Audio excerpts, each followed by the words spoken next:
Dear students, last class में हमने energy diagram, electron configuration, molecular orbital configuration, MOT के regarding हमने study किया था कैसे आप उसके बेस पर bond order, bond dissociation energy, stability का कंपैरिजन कर सकते हैं।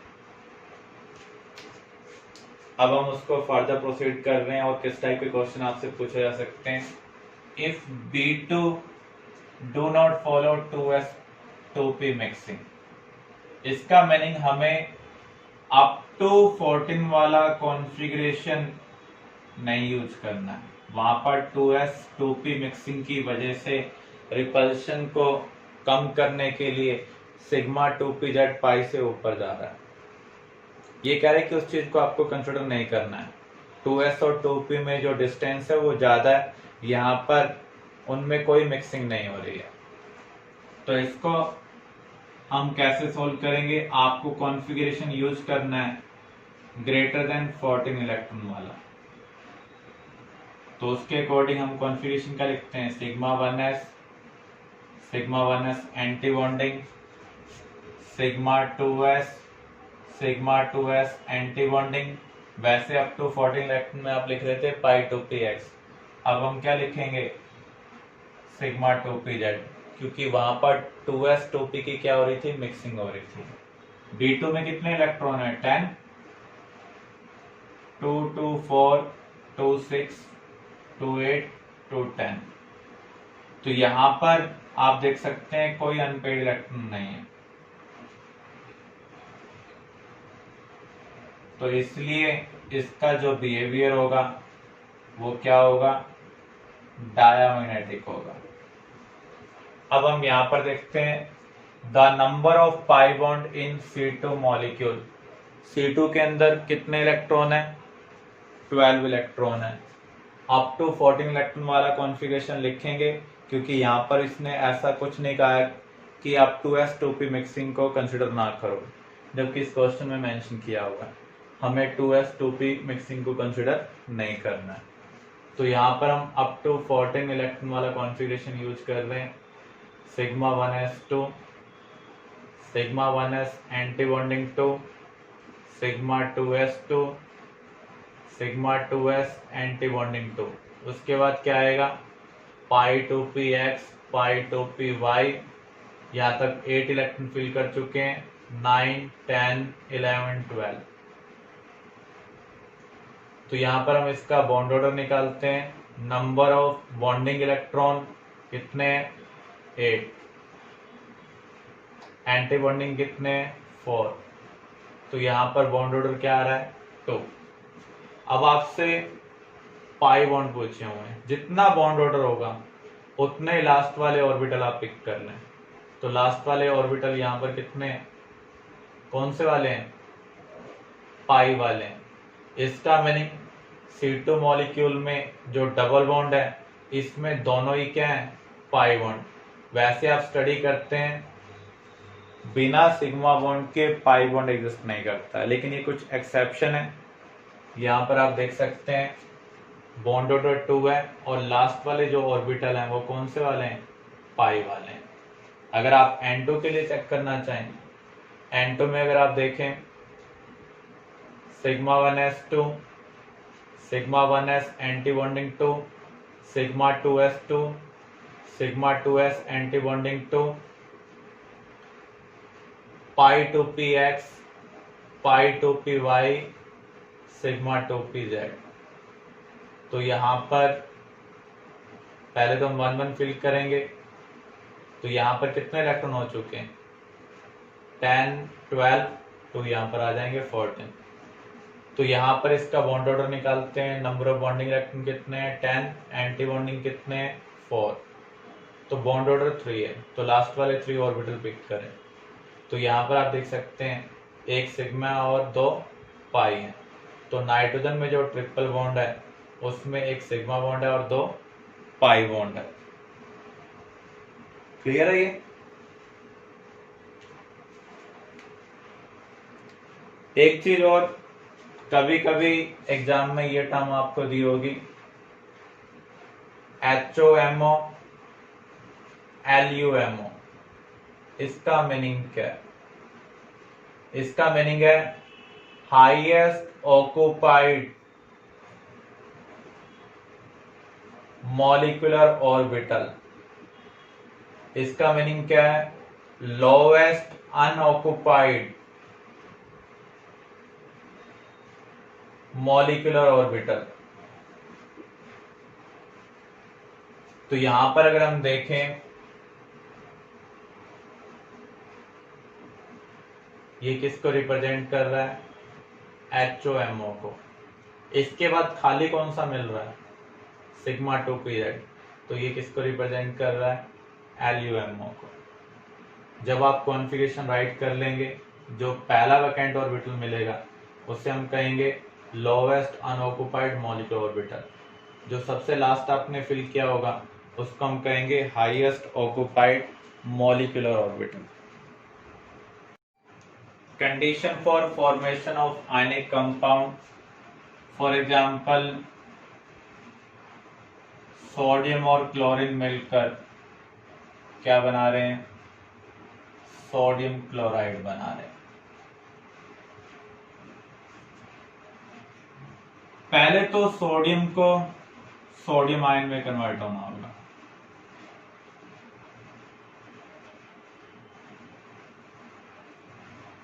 लेकिन उससे पहले सोडियम को सॉलिड से गैस में कन्वर्ट होना होगा, फिर गैस से आयन के अंदर कन्वर्ट होना पड़ेगा। इस प्रोसेस में एनर्जी रिक्वायर्ड है। कौन कौन सी एनर्जी रिक्वायर्ड है? यहां पर चाहिए एंथैल्पी ऑफ एटोमाइजेशन। किसी भी एलिमेंट से 1 मोल ऑफ गैसेस एटम को ऑब्टेन करने के लिए जो एनर्जी रिक्वायर्ड होती है उसे हम क्या कहेंगे? Enthalpy of atomization. फिर गैसेस एटम से गैसेस केटायन को बनाने के लिए जो एनर्जी चाहिए उसे हम क्या कहेंगे? Ionisation enthalpy. तो ये एनर्जी रिक्वायर्ड है। ऐसे ही क्लोरीन मॉलिक्यूल क्लोरीन एटम में कन्वर्ट होगा,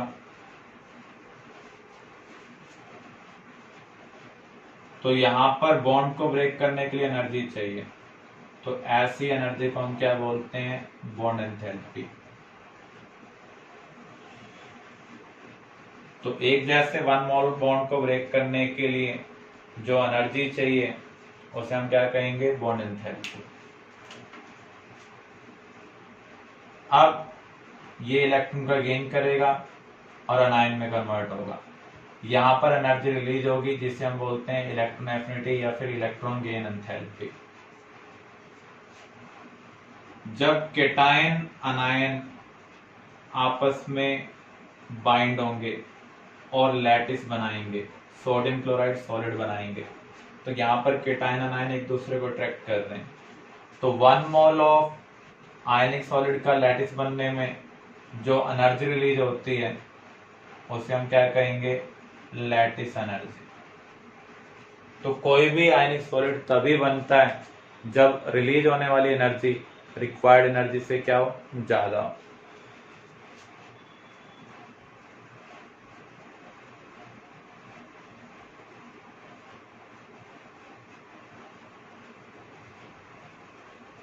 तो यहां पर जो रिक्वायर्ड एनर्जी है वो रिलीज्ड एनर्जी से क्या होनी चाहिए?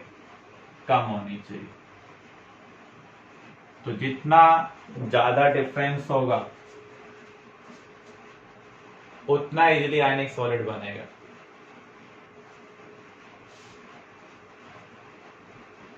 Calculation of lattice energy.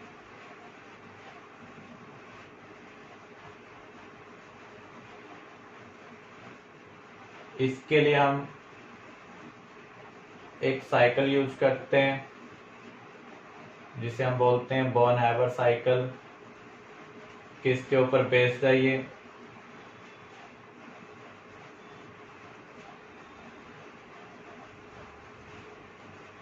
ये हम थर्मोडायनेमिक्स में स्टडी करेंगे। इसके अकॉर्डिंग हम क्या कह सकते हैं?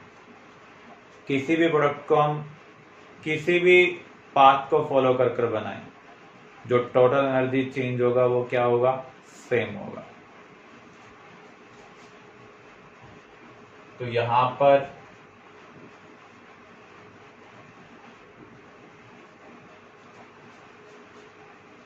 इस तरीके से सोडियम क्लोराइड बन रहा है। यहां पर जो भी एनर्जी चेंज है वो हमने कैलकुलेट कर लिया है, जिसको हम डेल एच से रिप्रेजेंट कर रहे हैं। इनडायरेक्टली क्या हो सकता है, Na सॉलिड Na गैस में कन्वर्ट हो, तो यहाँ पर हमें जो एनर्जी चेंज चाहिए उसे हम क्या कहेंगे, enthalpy of atomization. Enthalpy word हमेशा 1 मोल क्वांटिटी के लिए यूज किया जाता है। 1 मोल क्वांटिटी के लिए जो भी एनर्जी चेंज होगा दैट इज एंथैल्पी चेंज। तो यहाँ पर इसके बाद ये केटाइन में कन्वर्ट होगा। तो जब ये केटाइन में कन्वर्ट होगा तो यहाँ पर जो एनर्जी चेंज होगा उसे हम क्या कह रहे हैं, आयनाइजेशन एंथैल्पी। ऐसे ही जो क्लोरीन मॉलिक्यूल है उसको क्लोरीन एटम में कन्वर्ट करना है, तो यहाँ पर क्वांटिटी हाफ मोल है, तो हमें बॉन्ड एनर्जी का क्या करना होगा, हाफ करना होगा।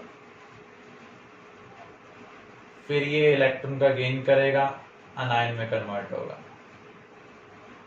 गैसेस केटायन और अनायन जब कंबाइन होकर आयनिक सॉलिड बनाते हैं तो वहां पर कौन सी एनर्जी इन्वॉल्व होगी, लैटिस एनर्जी इन्वॉल्व होगी।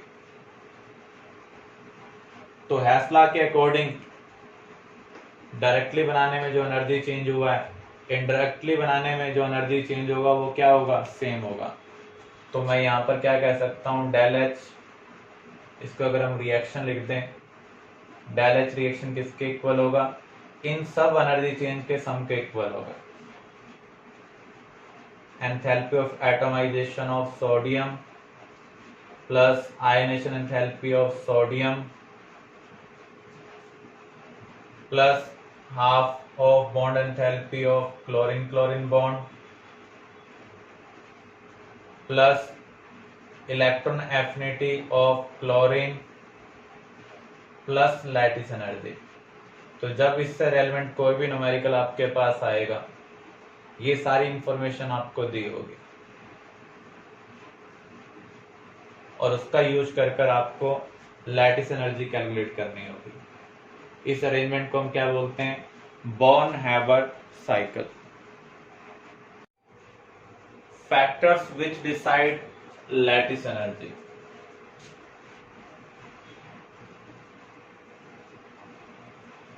Attraction between cation and अनायन। किसके ऊपर डिपेंड करेगा, चार्ज डेंसिटी के ऊपर। जितनी ज्यादा चार्ज डेंसिटी होगी केटायन अनायन की, उतना ज्यादा केटायन अनायन एक दूसरे को अट्रैक्ट करेंगे, उतनी ज्यादा क्या होगी, लैटिस एनर्जी होगी। चार्ज डेंसिटी किसके ऊपर डिपेंड करती है, मैग्नीट्यूड ऑफ चार्ज। जितना ज्यादा चार्ज का मैग्नीट्यूड होगा उतनी ज्यादा चार्ज डेंसिटी होगी, उतना स्ट्रॉन्ग अट्रैक्शन होगा, उतनी ज्यादा लैटिस एनर्जी होगी। ऐसे ही साइज की ये क्या होगी, इनवर्सली प्रोपोर्शनल होगी। जिसका साइज बिगर होता है उसकी चार्ज डेंसिटी क्या होती है, कम होती है। तो ये साइज ऑफ केटायन अनायन की इनवर्सली प्रोपोर्शनल है, लेकिन उनके चार्ज की क्या है, directly proportional. Lattice energy cation अनायन के चार्ज के प्रोडक्ट के डायरेक्टली प्रोपोर्शनल है, क्योंकि जितना ज्यादा चार्ज होगा उतनी ज्यादा चार्ज डेंसिटी होगी, उतना ज्यादा वो एक दूसरे को अट्रैक्ट करेंगे। तो हम सोडियम क्लोराइड, मैग्नीशियम क्लोराइड और एल्यूमिनियम क्लोराइड को कंसिडर कर रहे हैं। यहाँ पर अनायन तो सेम है लेकिन केटायन डिफरेंट है। तो यहाँ केटायन +1 अनायन -1, तो इनका जो चार्ज का प्रोडक्ट होगा वो 1 होगा। यहाँ पर मैग्नीशियम +2 क्लोरीन -1, इनके जो चार्ज का प्रोडक्ट होगा वो क्या होगा, 2।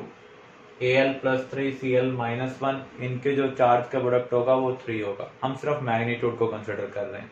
तो जितने ज्यादा मैग्नीट्यूड होगा चार्ज के प्रोडक्ट का, उतना स्ट्रॉन्ग अट्रैक्शन होगा, उतनी ज्यादा क्या होगी, लैटिस एनर्जी होगी। तो यहाँ पर प्रोडक्ट ऑफ चार्ज इंक्रीज हो रहा है, इसलिए लैटिस एनर्जी भी क्या हो रही है, इंक्रीज हो रही है।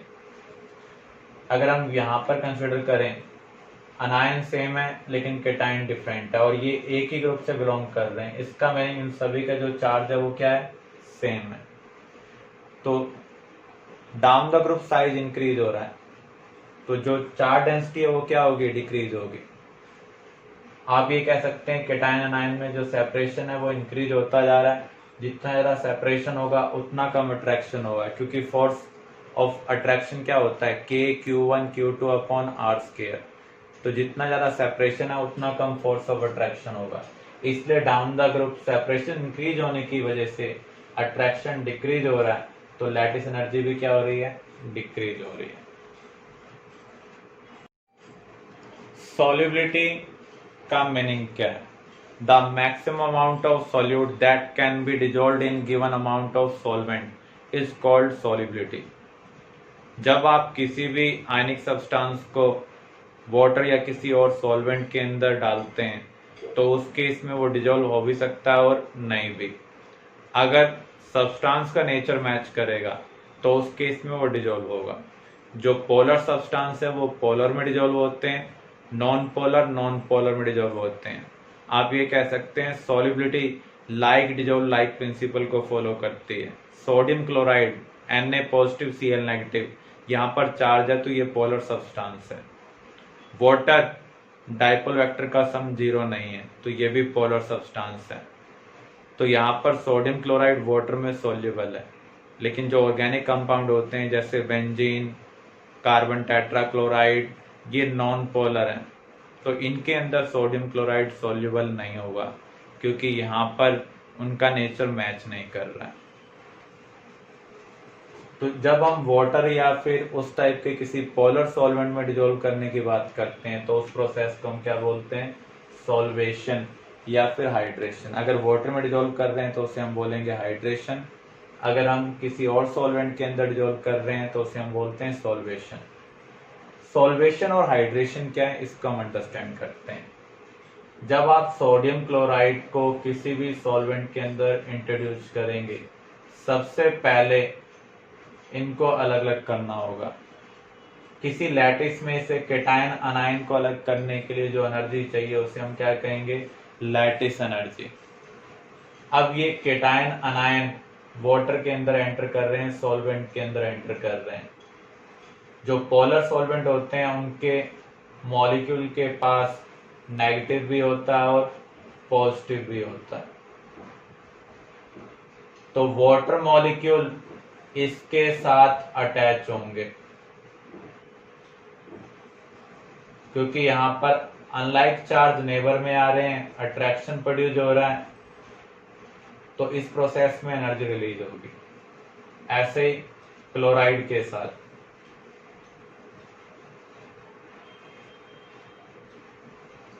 हाइड्रोजन के पास क्या है, पार्शियल पॉजिटिव, तो Cl नेगेटिव को ही अट्रैक्ट करेगा।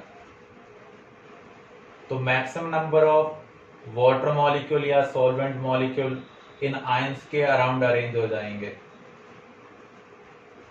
इस प्रोसेस को हम बोलते हैं सॉल्वेशन और इस प्रोसेस में एनर्जी रिलीज होती है। यहाँ पर हम वाटर यूज कर रहे हैं इसलिए इस प्रोसेस को हम क्या बोल सकते हैं, हाइड्रेशन ऑफ आयन। तो 1 मोल ऑफ आयनिक सॉलिड का जब हाइड्रेशन होगा उस प्रोसेस में जो एनर्जी रिलीज होगी उसे हम क्या कहेंगे, हाइड्रेशन एनर्जी। तो यहाँ पर 2 टाइप की एनर्जी इन्वॉल्व है। केटायन अनायन को सेपरेट करने के लिए हमें लैटिस एनर्जी चाहिए। जब ये आयन सेपरेट हो जाएंगे, सॉल्वेंट मॉलिक्यूल के साथ इंटरेक्ट करेंगे तो वहां पर सॉल्वेशन या फिर हाइड्रेशन एनर्जी रिलीज होगी। अगर रिलीज होने वाली एनर्जी ज्यादा है तो उस केस में आयनिक सब्सटेंस सॉल्युबल होगा, अदरवाइज क्या होगा, इनसॉल्युबल। तो कंडीशन क्या है, hydration energy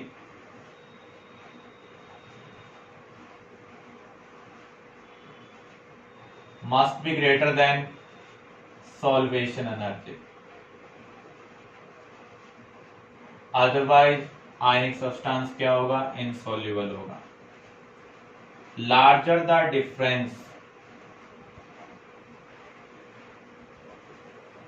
higher the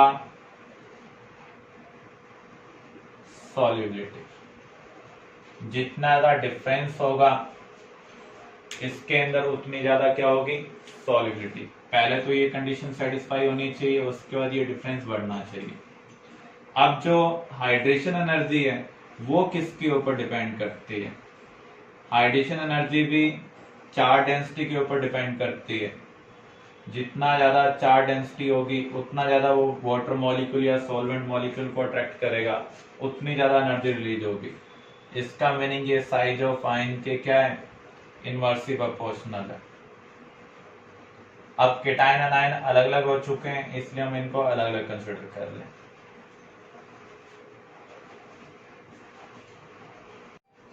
factors which decide solubility, first factor है डाइलेक्ट्रिक कांस्टेंट। डाइलेक्ट्रिक कांस्टेंट हमें बताता है कितनी ज्यादा पोलैरिटी है सॉल्वेंट की। जितनी ज्यादा सॉल्वेंट की पोलैरिटी होगी उतना ज्यादा वो आयनिक सब्सटेंस को डिसॉल्व कर सकता है। आपको एक सॉल्वेंट दिया हुआ है वाटर, दूसरा दिया हुआ है इथाइल अल्कोहल। इसका जो डाइलेक्ट्रिक कांस्टेंट है उसको हम एप्सिलॉन सिंबल से रिप्रेजेंट करते हैं। मान लीजिए इसकी वैल्यू 80 दी हुई है और दूसरे की वैल्यू आपको दी हुई है 40। किसके अंदर सोडियम क्लोराइड की सॉल्युबिलिटी ज्यादा होगी, वाटर के अंदर सॉल्युबिलिटी ज्यादा होगी क्योंकि इसका डाइलेक्ट्रिक कांस्टेंट ज्यादा है। इसका रीजन क्या है, जो हम फोर्स का फार्मूला यूज करते हैं K/Q1 Q2 upon R square. K यहाँ पर क्या है 1/4 पाई एप्सिलॉन। एप्सिलॉन यहाँ पर डाइलेक्ट्रिक कांस्टेंट है। जिस सॉल्वेंट का डाइलेक्ट्रिक कांस्टेंट जितना ज्यादा होगा उतने वीक आयनिक बॉन्ड हो जाएंगे। तो आप ये भी कह सकते हैं जो आयनिक बॉन्ड की स्ट्रेंथ है वो ज्यादा पोलर सॉल्वेंट के अंदर कम हो जाती है। जिस सॉल्वेंट का डाइलेक्ट्रिक कांस्टेंट ज्यादा होगा उस सॉल्वेंट की पोलैरिटी ज्यादा होगी। तो वाटर के अंदर आयनिक बॉन्ड ज्यादा वीक हो गए हैं। इसका मीनिंग लैटिस एनर्जी कम हो चुकी है। जितनी कम लैटिस एनर्जी होगी उतना इजीली हम आयनिक सब्सटेंस को डिसॉल्व कर पाएंगे।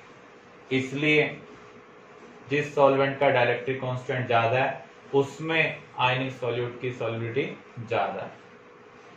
सेकंड फैक्टर है साइज ऑफ आयन।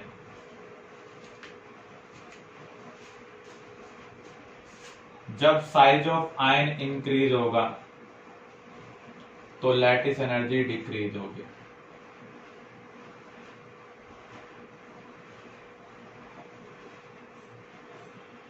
इसलिए सॉल्युबिलिटी क्या होगी, इंक्रीज होगी। आपके पास है lithium fluoride, lithium chloride, lithium bromide, lithium iodide. तो यहां पर आप देख रहे हैं आयन का साइज बढ़ता जा रहा है। इसका मीनिंग जो लैटिस एनर्जी है वो डिक्रीज होगी। तो सबसे ज्यादा लैटिस एनर्जी किसकी है, लिथियम फ्लोराइड की, और सबसे कम किसकी है, लिथियम आयोडाइड की। क्योंकि फ्लोरीन, क्लोरीन, ब्रोमीन, आयोडीन एक ही ग्रुप के मेंबर है और डाउन द ग्रुप साइज क्या होता है, इंक्रीज होता है। तो यहाँ पर जिसकी लैटिस एनर्जी सबसे कम होगी उसकी सॉल्युबिलिटी क्या होगी, सबसे ज्यादा। Down the group again size क्या हो रहा है, इंक्रीज हो रहा है। तो लैटिस एनर्जी यहां पर भी क्या होगी, डिक्रीज होगी। सॉल्युबिलिटी क्या होगी, इंक्रीज होगी। आपको दो चीजें ध्यान रखनी है, सीजियम आयोडाइड, लिथियम फ्लोराइड, ये दोनों ही इनसॉल्युबल हैं इन वाटर। इसका रीजन क्या है, लिथियम फ्लोराइड में केटायन एनायन दोनों ही बहुत छोटे हैं, तो इसकी जो लैटिस एनर्जी है बहुत ज्यादा है।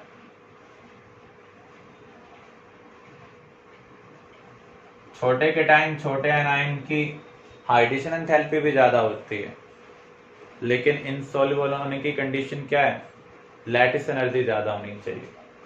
यहाँ पर बड़ा केटाइन बड़ा अनायन है तो इसकी लैटिस एनर्जी कम है, हाइड्रेशन एनर्जी भी कम है, लेकिन इनसॉल्युबल होने के लिए रीजन क्या है? लो हाइड्रेशन एंथैल्पी। जब भी कंडीशन सेटिस्फाई नहीं होगी तो उस केस में सब्सटेंस क्या होगा? इनसॉल्युबल होगा। अगर हाइड्रेशन एंथैल्पी लैटिस एंथैल्पी से कम है तो सब्सटेंस इनसॉल्युबल है। यहाँ पर केटाइन भी छोटा है, अनायन भी छोटा है, तो लैटिस एनर्जी भी ज्यादा है और हाइड्रेशन एनर्जी भी ज्यादा है, लेकिन ये इनसॉल्युबल है।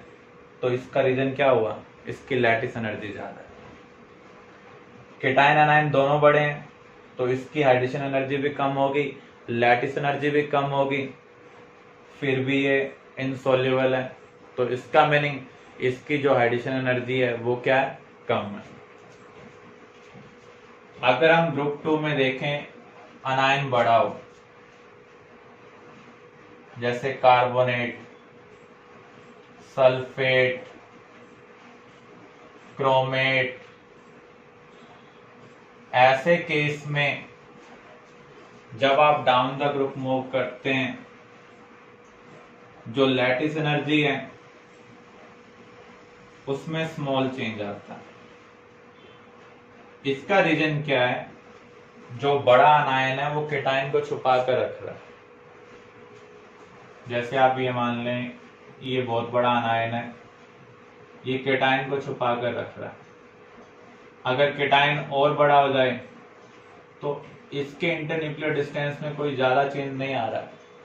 इसका मीनिंग इसकी जो लैटिस एनर्जी है उसमें स्मॉल चेंज आएगा। जो ग्रुप 2 के केटाइन होते हैं वो छोटे होते हैं, बड़े अनायन के अंदर फिट हो जाते हैं। तो जब अनायन थोड़ा और बड़ा होगा तो भी इनके इंटरन्यूक्लियर डिस्टेंस में ज्यादा चेंज नहीं आ रहा। तो इसकी जो लैटिस एनर्जी है वो स्मॉल अमाउंट से डिक्रीज हो रही है, लेकिन जो हाइड्रेशन एंथैल्पी है वो अलग अलग आयन के लिए कंसिडर की जाती है।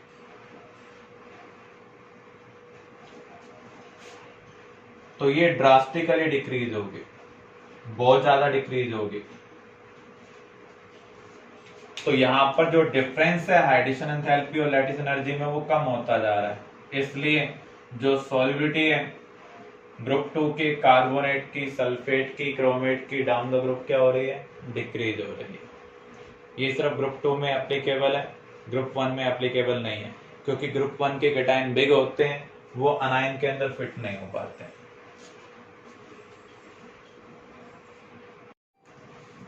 Thermal stability of ionic solid. Bigger the difference in size, lesser the stability.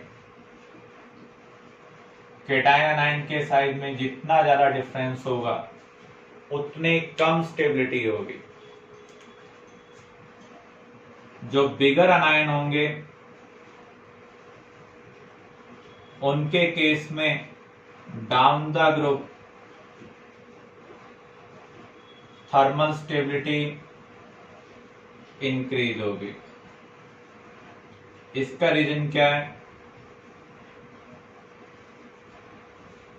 जो थर्मल स्टेबिलिटी है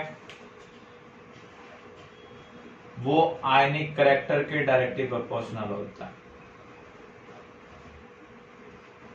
अगर केटाइन अनायन के साइज में कम डिफरेंस है तो केटाइन अनायन को ज्यादा पोलराइज नहीं कर पाएगा, आयनिक करैक्टर ज्यादा होगा, और जितना ज्यादा आयनिक करैक्टर होगा उतनी ज्यादा थर्मल स्टेबिलिटी होगी। तो जब आप डाउन द ग्रुप मूव कर रहे हैं तो केटाइन की जो पोलराइजिंग पावर है, फैजान रूल में आपने पढ़ा था,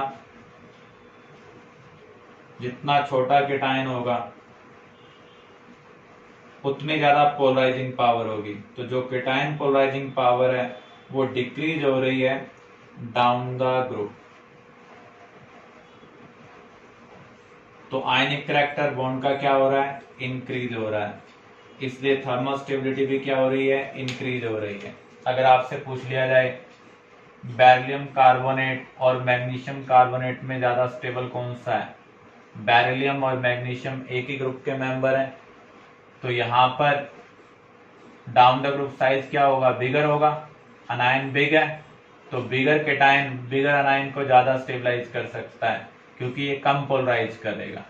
तो डाउन द ग्रुप कार्बोनेट की थर्मल स्टेबिलिटी क्या होगी, इंक्रीज होगी। तो बेरिलियम कार्बोनेट के कंपैरिजन में मैग्नीशियम कार्बोनेट ज्यादा स्टेबल है, मैग्नीशियम कार्बोनेट के कंपैरिजन में कैल्शियम कार्बोनेट। ऐसे ही सोडियम कार्बोनेट और मैग्नीशियम कार्बोनेट में ज्यादा स्टेबल कौन होगा, सोडियम और मैग्नीशियम में से किसका बिगर साइज है, सोडियम का। तो इसके कार्बोनेट का आयनिक करैक्टर ज्यादा होगा, जिसके कार्बोनेट का आयनिक करैक्टर ज्यादा होगा उसके थर्मल स्टेबिलिटी भी क्या होगी, ज्यादा होगी। सेम आप सल्फेट के लिए अप्लाई कर सकते हैं क्योंकि सल्फेट भी क्या है, बिग साइज अनायन है। अगर स्मॉल साइज अनायन हो, स्मॉल साइज अनायन के केस में आपको ध्यान रखना है डाउन द ग्रुप जो स्टेबिलिटी है वो क्या होगी, डिक्रीज होगी। क्योंकि जैसे केटायन पोलराइज कर सकता है वैसे ही अनायन भी पोलराइज कर सकता है। तो अगर हम ऑक्साइड की बात करें, नाइट्राइड की बात करें, हाइड्राइड की बात करें, ये सब छोटे साइज के अनायन हैं। तो ऐसे केस में जब आप डाउन द ग्रुप मूव करेंगे तो केटाइन का साइज इंक्रीज होगा। अगर केटाइन का साइज इंक्रीज होगा तो अनायन उसके इलेक्ट्रॉन क्लाउड को डिस्टॉर्ट करेगा। जैसे छोटा केटाइन बड़े अनायन को डिस्टॉर्ट कर सकता है, वैसे ही छोटा अनायन बड़े केटाइन के इलेक्ट्रॉन क्लाउड को डिस्टॉर्ट कर सकता है। जब भी इलेक्ट्रॉन क्लाउड का डिस्टॉर्शन होगा तो वहां पर कोवलेंट करैक्टर आएगा, और जितना ज्यादा कोवलेंट करैक्टर होता है उतनी कम थर्मल स्टेबिलिटी होती है। तो ऐसे केस में down the group thermal stability क्या होगी, डिक्रीज होगी।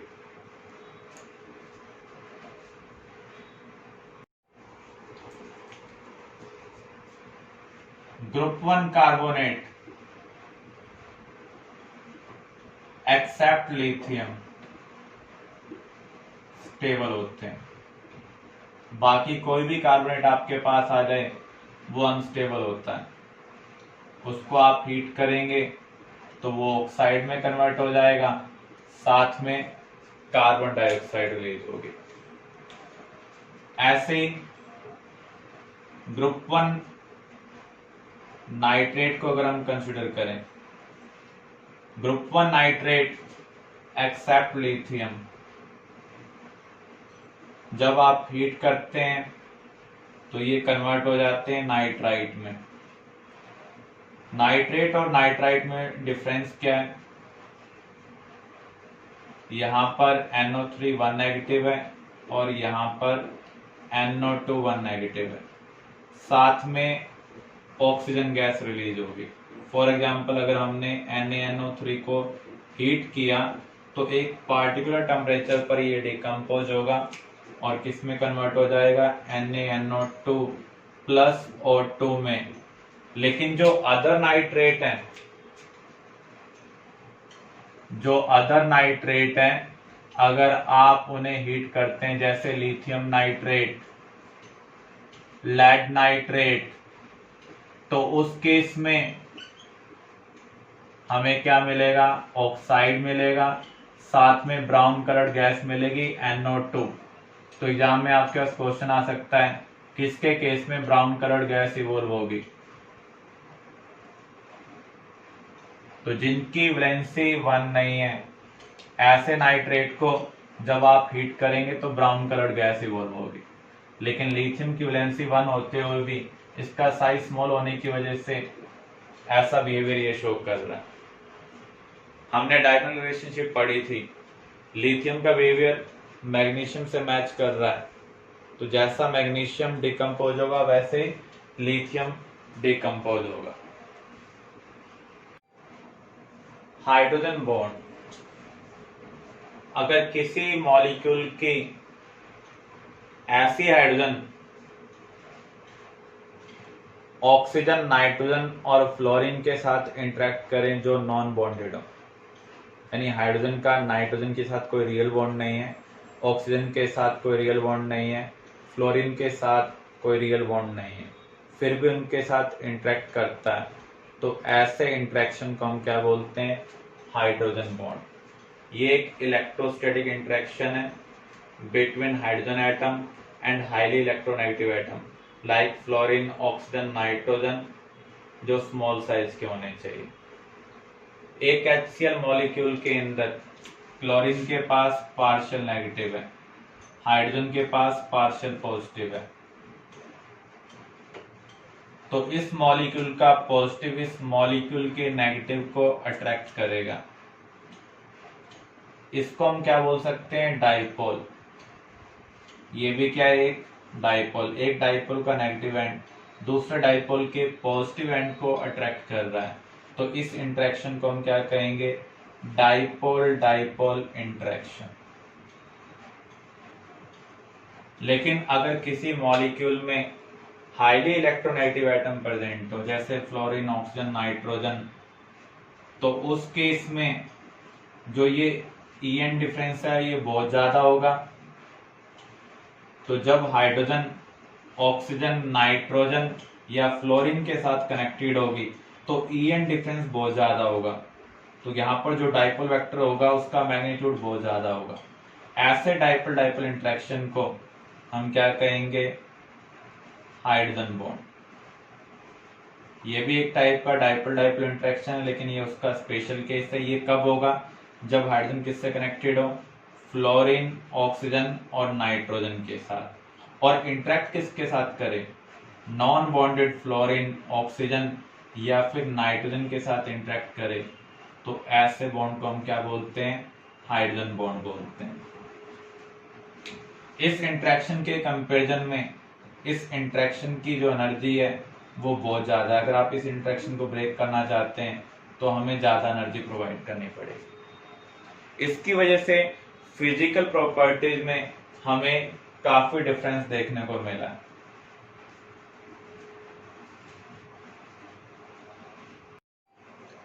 Type of hydrogen bond: intermolecular and intramolecular.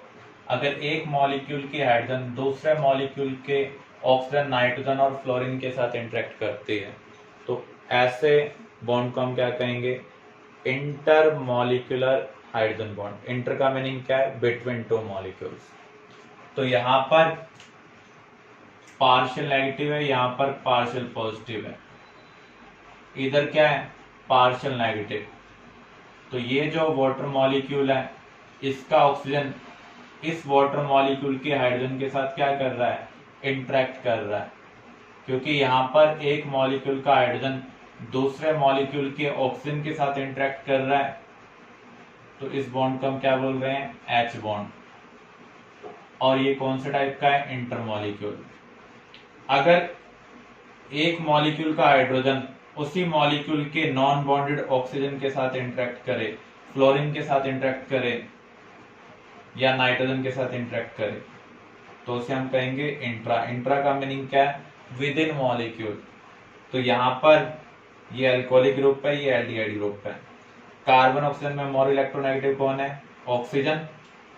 तो यहाँ पर पार्शियल नेगेटिव आएगा, यहाँ पर क्या आएगा? Partial positive. ऐसे ही अल्कोहल में ऑक्सीजन मोर इलेक्ट्रोनेगेटिव है, तो ऑक्सीजन के पास पार्शियल नेगेटिव आएगा, हाइड्रोजन के पास क्या होगा? Partial positive. अगर किसी मॉलिक्यूल में हाइड्रोजन किससे बॉन्डेड हो? ऑक्सीजन, नाइट्रोजन और फ्लोरीन के साथ, तो उस केस में हाइड्रोजन के पास ज्यादा पार्शियल पॉजिटिव होगा।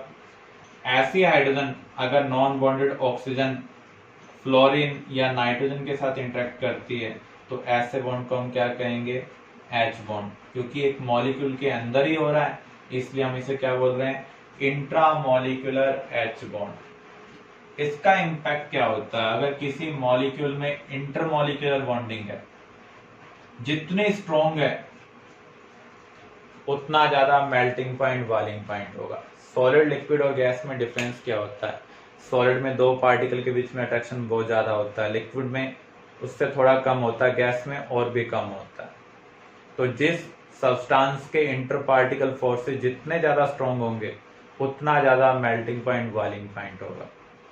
अगर हम कोवलेंट कंपाउंड को कंसिडर करें, नॉन मेटल के कंपाउंड को कंसिडर करें, तो down the group molecular size increase होता है जिससे उनके फोर्सेस भी इंक्रीज होते हैं, तो melting point boiling point increase होता है।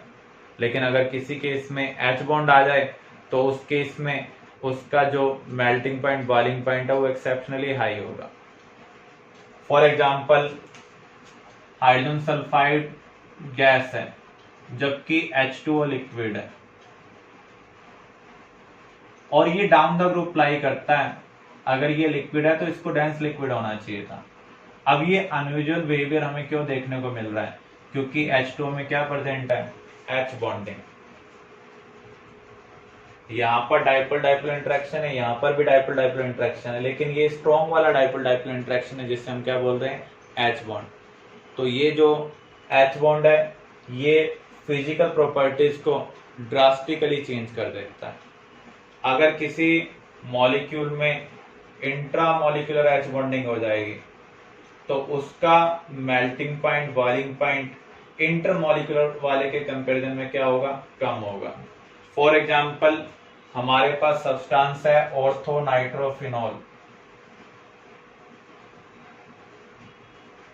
और एक सब्सटेंस है पैरा नाइट्रोफिनॉल।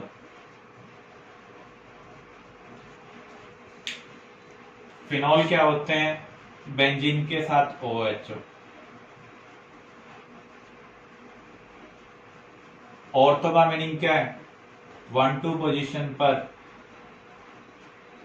ग्रुप प्रेजेंट होना, तो ये ऑर्थो नाइट्रोफिनॉल है। दूसरा है मॉलिक्यूल आपके पास पैरा नाइट्रोफिनॉल।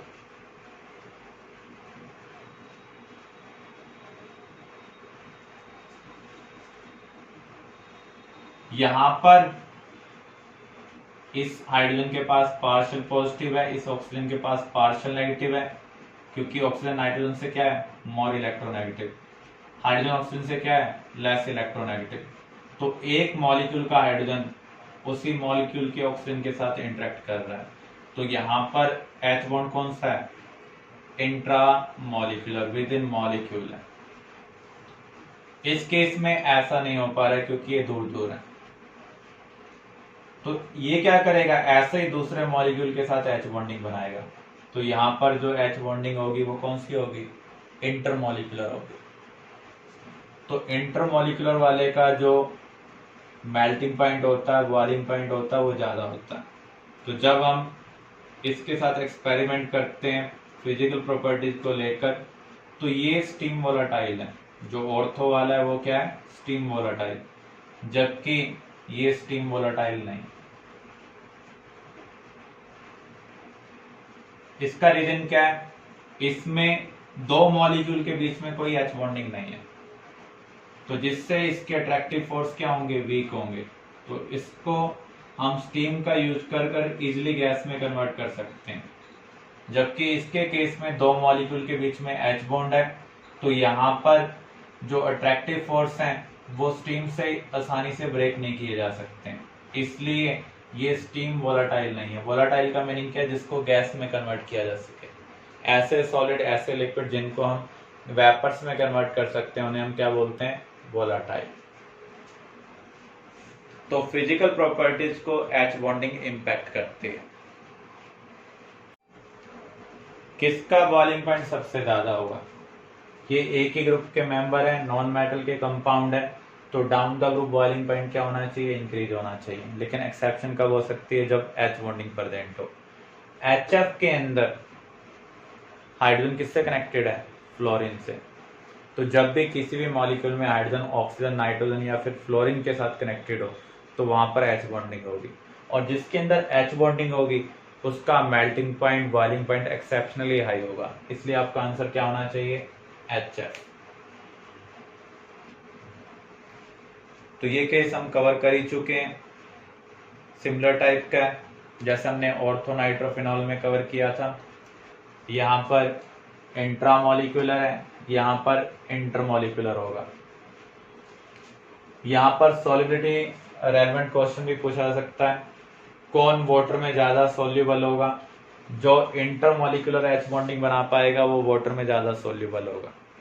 ये इंट्रा बना रहा है तो इसकी वाटर में सॉल्युबिलिटी क्या होगी? कम होगी। ये इंटर बना पा रहा है तो इसकी वाटर में सॉल्युबिलिटी क्या है? ज्यादा है। इसमें इंट्रा है तो ये स्टीम से इजिली वेपर्स में कन्वर्ट किया जा सकता है। इसमें इंटरमॉलिक्यूलर एच बॉन्डिंग है तो इसको हम स्टीम की हेल्प से इजिली वेपर्स में कन्वर्ट नहीं कर सकते, तो ये लेस वोलाटाइल है। कौन सा कंपाउंड इनमें से स्टीम वोलाटाइल है? यहाँ पर इंट्रा एच बॉन्डिंग नहीं हो सकती है क्योंकि यहाँ पर ऐसा कोई ग्रुप नहीं है जो एच बॉन्डिंग में इन्वॉल्व हो पाए। यहाँ पर भी ऐसी कोई पॉसिबिलिटी नहीं है। यहाँ पर भी वो कंडीशन सेटिस्फाई नहीं हो रही है। इसका हाइड्रोजन नेबर वाले ग्रुप के ऑक्सीजन, नाइट्रोजन या फिर फ्लोरीन के साथ इंटरेक्ट होना चाहिए। यहाँ पर वो चीज मिसिंग है। तो इन तीनों केस में इंट्रा एच बॉन्डिंग नहीं है। जबकि इसके केस में आप देखें, इस मॉलिक्यूल का जो हाइड्रोजन है इसके ऑक्सीजन के साथ इंटरेक्ट कर सकता है। जब बेंजीन में 1-2 पोजीशन पर ऐसे ग्रुप प्रेजेंट हो कि एक ग्रुप का हाइड्रोजन दूसरे मॉलिक्यूल के जो दूसरा ग्रुप है उसके ऑक्सीजन, नाइट्रोजन और फ्लोरीन के साथ इंटरेक्ट करे, तो उस केस में इंट्रामोलिकुलर एच बॉन्डिंग होगी। और जहां पर इंट्रामोलिकुलर एच बॉन्डिंग होगी वो क्या होगा? स्टीम वोलाटाइल होगा। Which H bond is stronger? Fluorine के पास पार्शियल नेगेटिव है, हाइड्रोजन के पास क्या है? Partial positive. क्या सभी हाइड्रोजन का जो पार्शियल पॉजिटिव है वो एक जैसा है? डिपेंड करेगा इधर कौन सा एटम बॉन्डेड है। इसकी इलेक्ट्रोनेगेटिविटी मैक्सिमम है, इसकी मिनिमम है। तो यहां पर हम ये कह सकते हैं यहाँ पर जो पोलैरिटी का डिफरेंस है वो सबसे ज्यादा है, तो इसका अट्रैक्शन इसके साथ सबसे ज्यादा होगा। तो ए वाला जो एच बॉन्ड है वो सबसे स्ट्रॉन्ग है, क्योंकि जितना ज्यादा इलेक्ट्रोनेगेटिव एटम बॉन्डेड है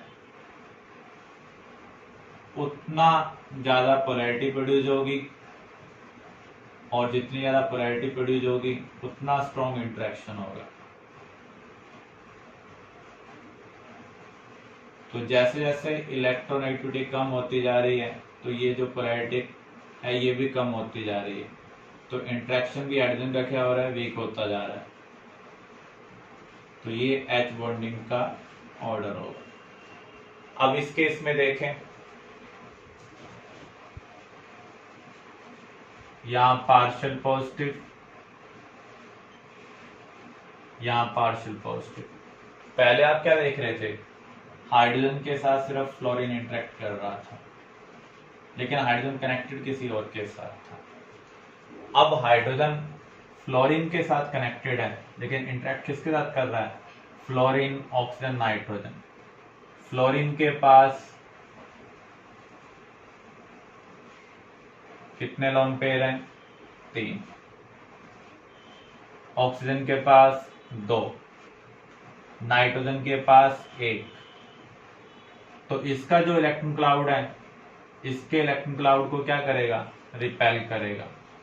ऐसे इसके इलेक्ट्रॉन क्लाउड को रिपेल करेगा। जितने ज्यादा नॉन बॉन्डिंग इलेक्ट्रॉन होंगे उतना ज्यादा उनको रिपेल करेगा। नाइट्रोजन की वैलेंसी 3 है तो ये 3 बॉन्ड बनाएगा, 2 नॉन बॉन्डिंग इलेक्ट्रॉन बच गए। ऑक्सीजन की वैलेंसी 2 है तो 2 बॉन्ड बना रहा है। फ्लोरीन की वैलेंसी 1 है तो 1 बॉन्ड बना रहा है। तो यहाँ पर 6 नॉन बॉन्डिंग इलेक्ट्रॉन है, यहाँ पर 4 और यहाँ पर 2। जितने ज्यादा नॉन बॉन्डिंग इलेक्ट्रॉन होंगे उतना ज्यादा वो रिपेल करेंगे। तो यहाँ पर जो ये इंटरेक्शन होगा ये सबसे वीक होगा, और ये जो इंटरेक्शन होगा ये सबसे स्ट्रॉन्ग होगा। फिर से आप देख लें, यहां पर फ्लोरीन इंटरेक्ट कर रहा है ऐसी हाइड्रोजन से जो फ्लोरीन, ऑक्सीजन और नाइट्रोजन के साथ कनेक्टेड है। क्लोरीन के पास पार्शियल नेगेटिव है, हाइड्रोजन के पास पार्शियल पॉजिटिव है, लेकिन इन तीनों केस में जो पार्शियल पॉजिटिव है वो अलग अलग है। तो जितना ज्यादा इलेक्ट्रोनेगेटिव एटम कनेक्टेड होगा उतना स्ट्रॉन्ग इंटरेक्शन होगा, जितना स्ट्रॉन्ग इंटरेक्शन होगा उतनी स्ट्रॉन्ग एच बॉन्डिंग होगी, इसलिए यहाँ पर सबसे स्ट्रॉन्ग एच बॉन्डिंग है देन दिस। अब इस केस में हम देखें, यहाँ पर HF का हाइड्रोजन इंटरेक्ट कर रहा है किसके साथ, फ्लोरीन ऑक्सीजन नाइट्रोजन। तो यहाँ पर आपको नॉन बॉन्डिंग इलेक्ट्रॉन को भी देखना है, जितने ज्यादा नॉन बॉन्डिंग इलेक्ट्रॉन होंगे एक दूसरे का इलेक्ट्रॉन क्लाउड उनको रिपेल भी कर रहा है, यानी पास में आने के चांसेस कम है। एच बॉन्डिंग के लिए कंडीशन होती है जितना क्लोजर होंगे उतनी स्ट्रॉन्ग एच बॉन्डिंग होगी। तो यहाँ पर सबसे स्ट्रॉन्ग एच बॉन्डिंग है क्योंकि यहाँ पर नॉन बॉन्डिंग इलेक्ट्रॉन सबसे कम है, यहाँ पर और ज्यादा है, यहाँ पर और ज्यादा है। क्लियर।